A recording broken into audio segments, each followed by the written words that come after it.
rather than trying to find a home here, if you find it where it is, which is out of existence, which is in the mystery, then you can meditate and you can do all the things that help you with that feeling of home. So it can be in all those places in existence and yet be completely at home at the same time.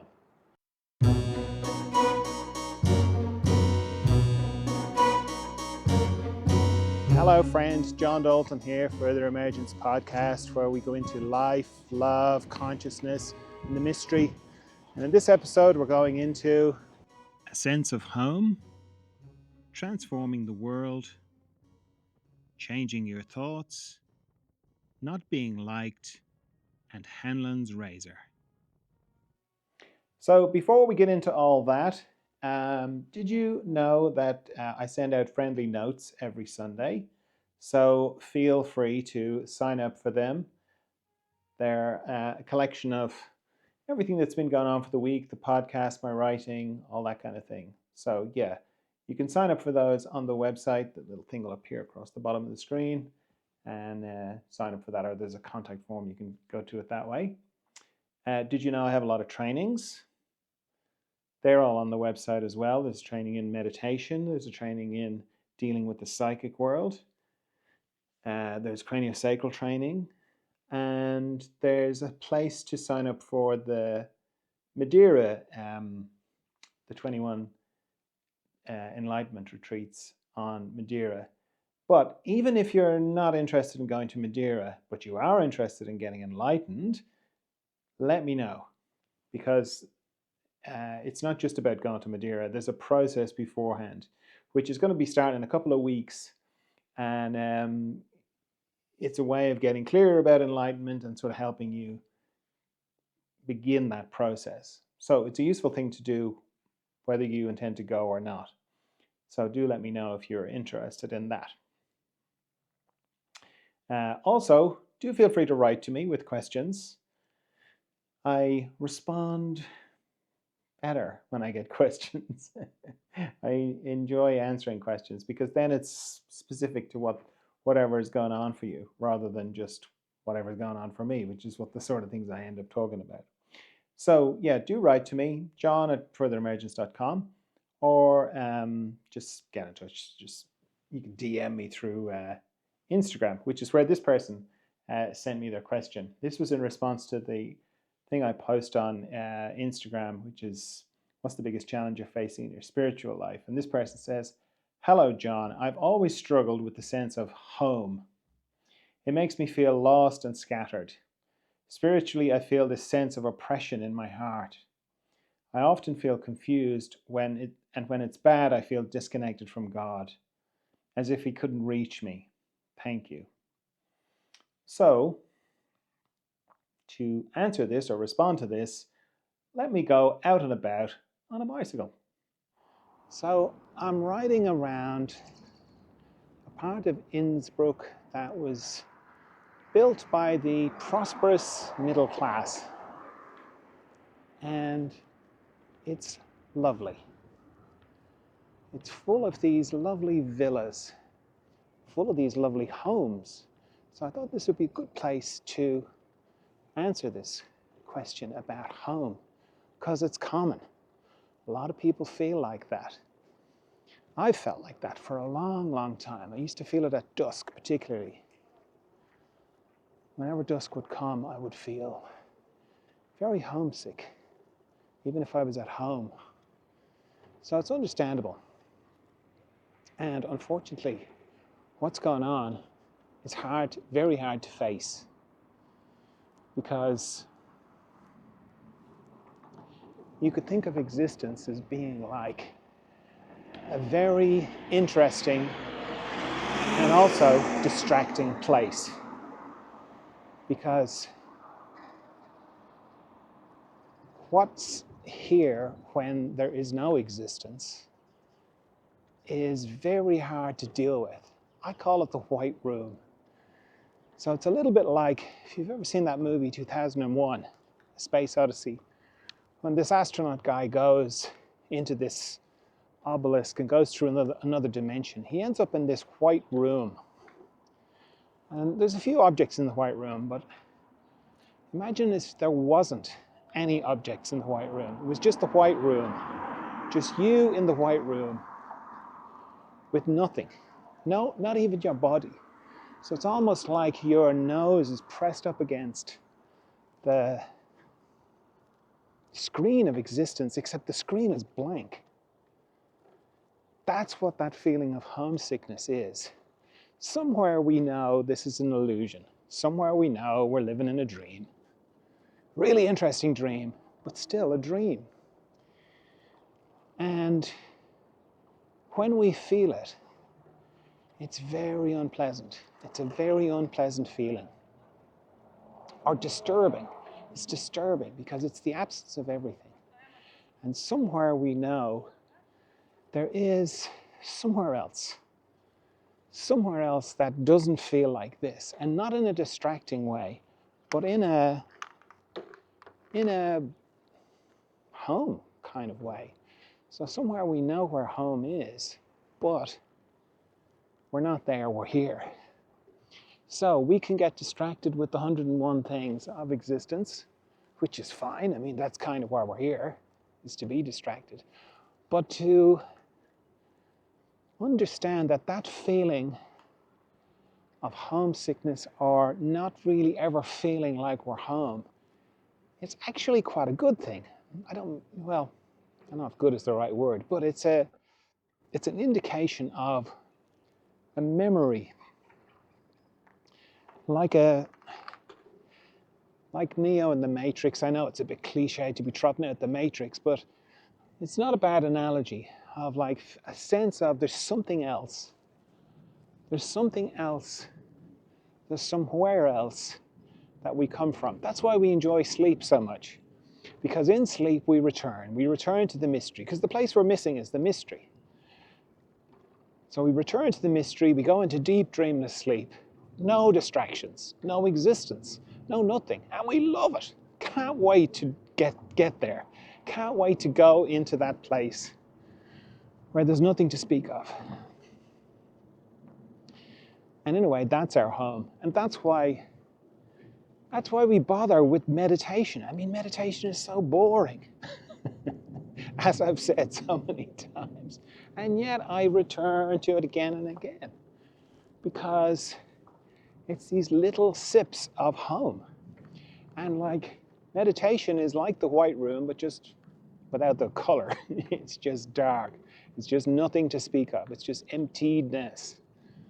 Not empty, there's something there, and we're there, but it's emptiness.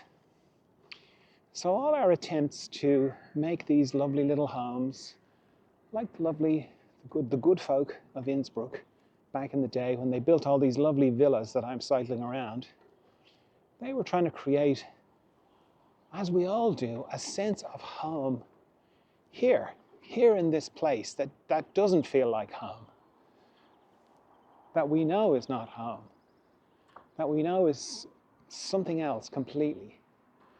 So we try and make these places, they sort us out temporarily, but never really, not long term, not long. We don't really get any relief from them. It's all temporary. Like everything here is temporary. And we know that. So we're always a little bit out of place. So I think if you don't resist that, and if you acknowledge it, that it's actually a side effect of consciousness, of your consciousness, and rather than trying to find a home here, if you find it where it is, which is out of existence, which is in the mystery, then you can meditate and you can do all the things that help you with that feeling of home. It doesn't go away. Well, actually it has. That's not true. It has gone away. Or else I've got familiar with it. It doesn't bother me at all, really. Not in the way that it used to. And I think that's because I don't resist it. I understand what it is.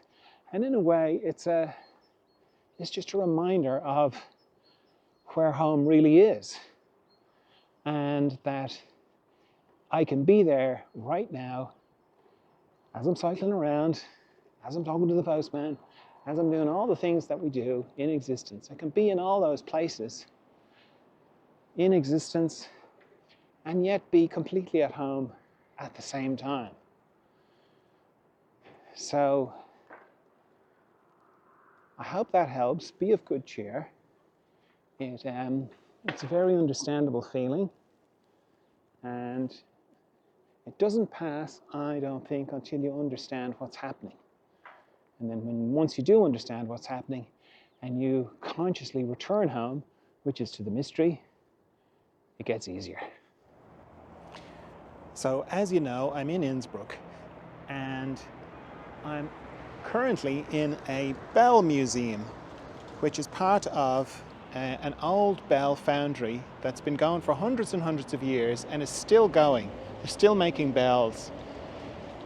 And I'm in the outside area where they have all the old bells from long, long ago, and some of them are a bit wrecked and cracked, and some of them are completely obliterated, like that one over there. And as I've been walking around learning about bells, something that I never really considered before, this lyric kept coming to mind. Ring the bell, ring the bell. It's like, what is that? I was like, oh yeah, that's that Leonard Cohen song, which I since looked up, and it's called Anthem. And it says, ring the bell that still can ring. Forget your perfect offering. There's a crack in everything. That's how the light gets in. And it's such a brilliant lyric, and particularly sweet from my perspective, being Irish, because in Ireland, when we want to say, are you having fun, we say, are you having the crack?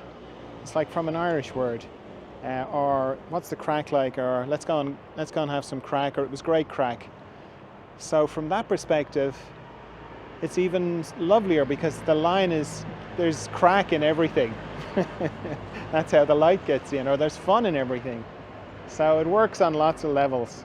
So yeah, I thought it's such an interesting place. I thought I'd share it with you. And then, as a little sonic or aural treat, they have this big, huge thing here, which you can get into. It's a big bell, a huge big bell, right? Like a mushroom. And it's got a big bit thing that you hit the bell with. I'm sure there's a name for that. I don't know. So I'm getting into it now, and I'm pulling the bell ringer so you can hear what it's like. Hopefully you can hear what it's like.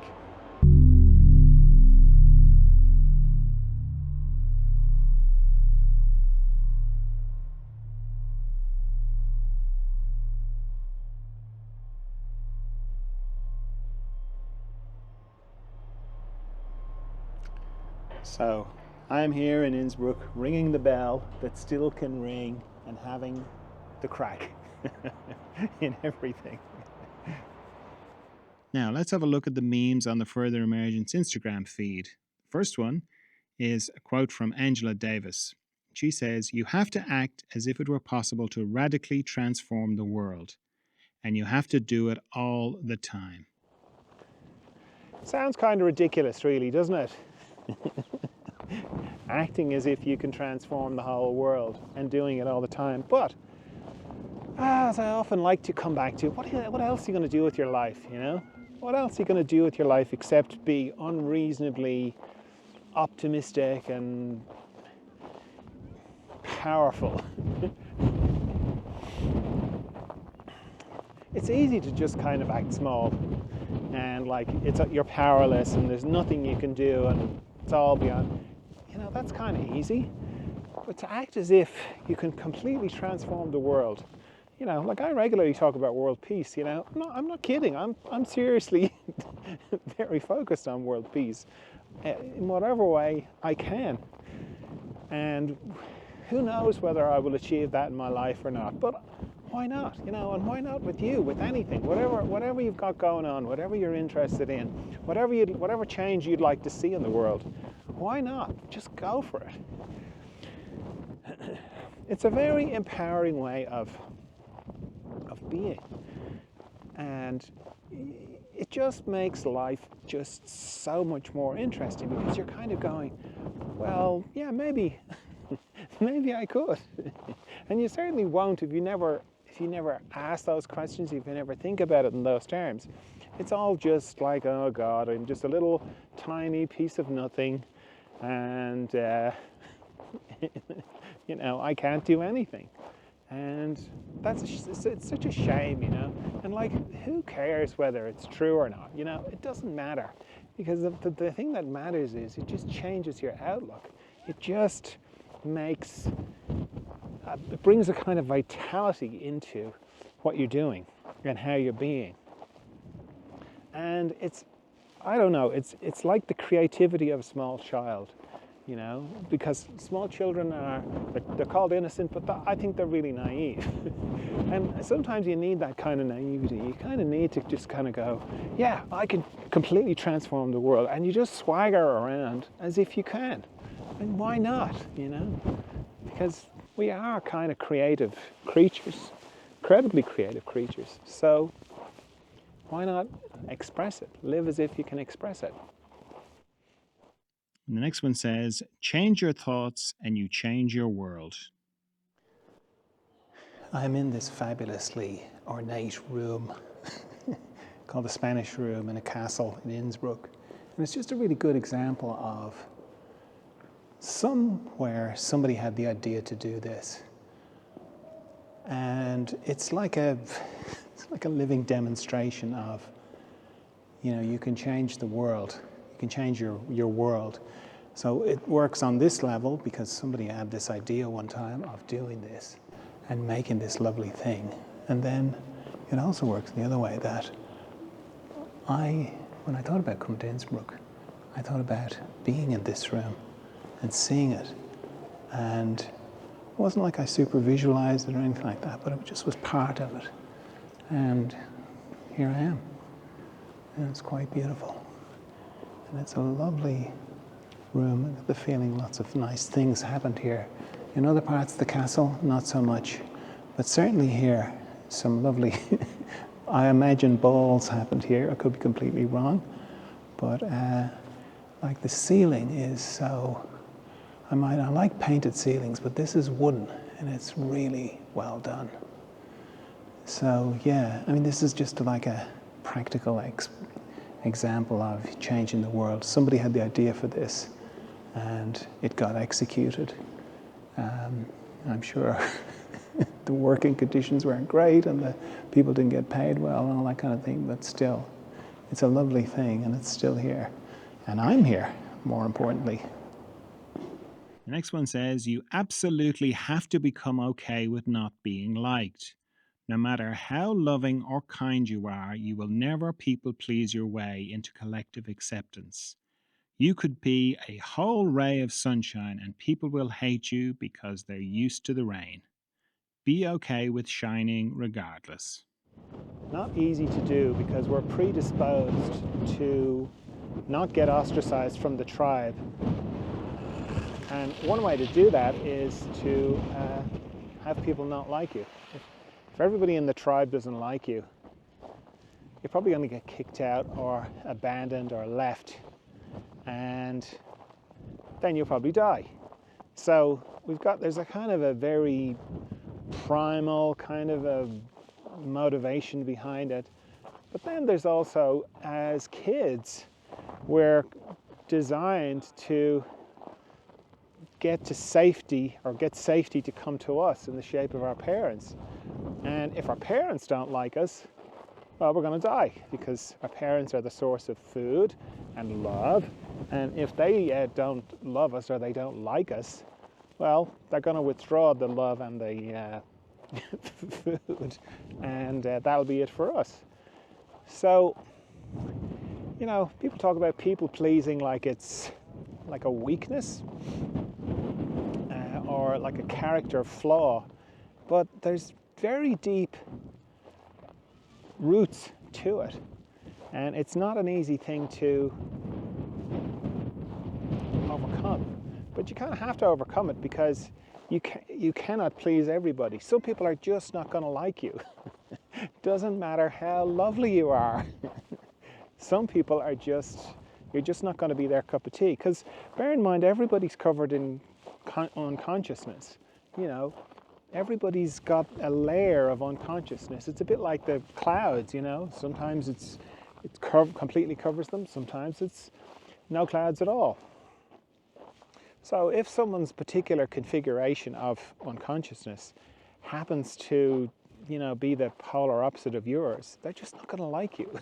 Nothing you can do. And it's so funny, like when you first encounter this, because like as kids, one of the things we try and do is we try and solve the problem of our parents not loving us. So we figure out all these great strategies for getting our parents to like us. And when you encounter somebody who just does not like you, it totally scrambles your eggs, because you're like trying to, what? No, I tried my usual strategy and it didn't work. Oh, let me try this one, and that doesn't work either. Let me try this other one. No, doesn't work. It's like, what's going on? Why doesn't this person like me? You know, and then all the, you know, the survival stuff comes up, and you're like, oh my God, if this person doesn't like me, that's it. I'm screwed. So I think it's really important to sort of see both sides of it, to understand why you want people to like you. You're not just like totally insecure. I mean, yeah, the insecurity is part of it, but it's not. You're not just completely insecure and you just want to people please everybody. There's a deep survival imperative to have people like you, and if they don't, it's a very disturbing thing. And then balance that with, not everyone is going to like you. It's very distressing, but yeah, that's the way it is. Not everyone is going to like you, and it's okay. And when you kind of settle into that, yeah, you know what, not everyone is going to like me, then you can kind of, it frees you up to just be yourself a lot more, because you're not, everything is not being filtered through this thing of, how am I going to get everybody to like me, everybody in the whole world to like me? When you kind of go, some people will, some people won't. And then the people who don't, you can just let them go and find the people that they do like, and focus on the people that you do like. Because that's the other difficult thing about wanting to get everyone to like you is, you know, if you have an audience of 200 people, and there's one person who's not smiling and not nodding and not enjoying what you're doing, we tend to focus on that person. We forget the 199 who are all cheering, and we're focused on that. I've got to get that person to like me. So we do that in life, you know. We sort of focus on the people that don't like us, and it's a shame, because, you know, life's too short, and, you know, you probably will never get that person to like you. So you're better off to just enjoy the people that do like you, because that just lifts your energy and just makes life so much more enjoyable. And the last one is of Hanlon's razor. And this says, never attribute to malice that which is adequately explained by stupidity. It's very easy to feel and be driven by fear of the sense of that there's a big thing out there with bad intent, and it's up to something, and it's very clever and very intelligent and very manipulative, and it's doing all sorts of terrible things. I'm not saying it isn't, okay? I don't know. You know, history will tell you that. But I know a lot of that feeling of that there's something out there is driven by fear. And this idea of Hanlon's razor, to not attribute malice to something that can be explained by stupidity, is so helpful, because it sort of brings it back. It sort of calms it down and kind of goes, could this just be unconsciousness? Could this just be people behaving in a less than I don't like using the word stupid, it's a bit judgmental, but, you know, within the context of Hanlon's razor, it is stupidity. But like, I think of it more as unconsciousness, you know. Is it just unconsciousness at work? Is it just people being dumb, you know, rather than up to something? Because it's very easy to join dots that aren't actually connected, and to feel like there's a big scary thing out there. But when you look into that, when you like meditate on it, when you settle into it, it's really just fear. And it's fear of evil, this idea of evil, which in my experience, I haven't experienced it yet. I've experienced lots of unconsciousness, and I've had people do terrible things to me from unconsciousness, but that kind of conniving, clever evil, I don't think so. And I think the idea, well, in the mystery, there's no duality, there's no good and evil anyway. There isn't even consciousness and unconsciousness. There's just nothing to speak of. So I kind of come to it from that perspective of, I haven't really experienced it. I've just experienced people being unconscious. And some people are very covered by their unconsciousness and they do despicable things, terrible things, and that's not to excuse them in any way, excuse the things that they do. And some people have hardly any unconsciousness and they're this radiant, lovely, glowing, wonderful being, and all is fine. But just this thing of like, it's a great thing to question, it's a great thing to come back to. Is this just dumb? Is just this people being dumb? Or is this actually something nefarious, you know? So it's a great thing to come back to not attributing malice to something that you can explain with stupidity. It's very helpful, I find. Okay, well, that's all I have for you this time. I trust you're well. I trust you're of good cheer. I'll talk to you again soon. Bye.